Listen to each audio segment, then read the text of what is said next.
میری امت نفسی نفسی چلا رہی ہوگی، نفسا نفسی کا عالم ہوگا، پریشان حال ہوں گے۔ سورج سبا نیزے کے فاصلے پر یعنی 1 میل کے فاصلے پر ہوگا، سورج اور سورج کی پوری گرمی زمین کے اوپر گر پڑ رہی ہوگی، اور سارے انسانوں کے جسموں سے، ان کے سروں سے پسینہ ٹپک ٹپک کر ان کے قدموں پہ گر رہا ہوگا، اور پسینے میں لوگ اپنے اعمال کے مطابق ڈوبے ہوئے ہوں گے، کچھ ٹخنوں کے برابر، کچھ پنڈلی کے برابر، کچھ کمر کے برابر، کچھ گھٹنوں کے برابر، کچھ کمر کے برابر، کچھ کاندھے کے برابر، اور کچھ اس میں گوتے لگا رہے ہوں گے۔ میری امت نفسا نفسی کے عالم میں ہوگی۔ اس وقت میں اللہ سے اس دعا کو مانگوں گا اور کہوں گا الہ العالمین، سارے نبیوں کو تو نے ایک اختیاری دعا دی، انہوں نے دنیا میں اپنی اپنی دعا مانگ لی، اللہ میرا بھی حق تھا، اللہ مجھے بھی ایک دعا مانگنے کا حق تھا، اور تو نے مجھے بھی وہ دعا دی تھی کہ مانگو کیا مانگتے ہو۔ میں نے دنیا میں کچھ نہیں مانگا، میری وہ دعا باقی ہے، اے اللہ آج مجھے حق دے، آج مجھے اجازت دے کہ میں دعا مانگوں، اے اللہ میری دعا تو سن لے۔ اللہ رب العالمین قیامت کے دن مجھے اس دعا کے مانگنے کی اجازت دے گا۔ حضرت عائشہ نے پوچھا اے اللہ کے نبی تو قیامت کے دن آپ کیا مانگیں گے؟ امام کائنات کی زبان سے نکلا شفاعۃ لامتی، قیامت کے دن جب اللہ مجھے دعا مانگنے کا حکم دے گا، اجازت دے گا کہ میں یہاں تمہاری سن لوں گا، اختیار ہے تمہیں بتاؤ کیا مانگتے ہو، اس وقت میں اللہ سے اپنی امت کی شفاعت کا حق مانگوں گا، اور اللہ مجھے شفاعت کا حق دے گا کہ جاؤ اے محمد صلی اللہ علیہ وسلم میں نے یہ حق تمہیں دیا، تم کچھ گناہگار لوگوں کی شفاعت کرا سکتے ہو، ان کو جنت میں لے جانے کا حق رکھتے ہو، جاؤ میں تمہیں اجازت دے رہا ہوں۔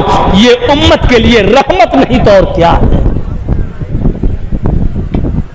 دعا اس نبی نے اپنے لیے کچھ نہیں مانگا، اپنی فیملی کے لیے کچھ نہیں مانگا۔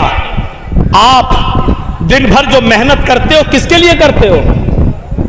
اپنے لیے نہیں کرتے ہو، معاف کیجئے گا، آپ کو تو 2 روٹی کھانا ہے، کہیں بھی مل جائے گی۔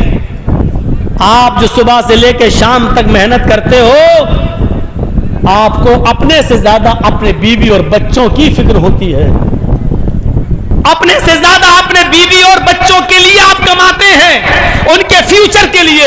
اللہ کے رسول کو پورا اختیار تھا، آپ چاہتے تو اللہ سے ایسی دعا اس دنیا میں مانگ سکتے تھے کہ زندگی بھر بیٹھ کر کھاتے۔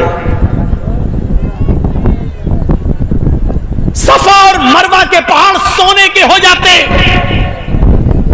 بہت پہاڑ سونے میں تبدیل ہو جاتا، اور جہاں آپ چلتے مکے کے یہ پہاڑ اور مدینے کی وہ وادیاں بھی آپ کے ساتھ چلتی، لیکن اللہ کے نبی صلی اللہ علیہ وسلم اپنے اور اپنی فیملی کے لیے کچھ نہیں مانگ رہے، اور وہ دعا بھی چھپا لی، اختبات دعوتی، میں نے اپنی اس دعا کو چھپا لیا لیوم القیامہ، قیامت کے دن کے لیے، اللہ سے قیامت کے دن میں مانگوں گا۔ اما عائشہ پوچھتی ہے تو قیامت کے دن کیا مانگیں گے؟ کہتی ہے شفاعت لامتی، اپنی امت کی شفاعت کا سوال کروں گا میں اللہ تعالیٰ سے۔ یہ ہے رسول کی رحمت امت کے ساتھ۔ امت کیا کر رہی ہے؟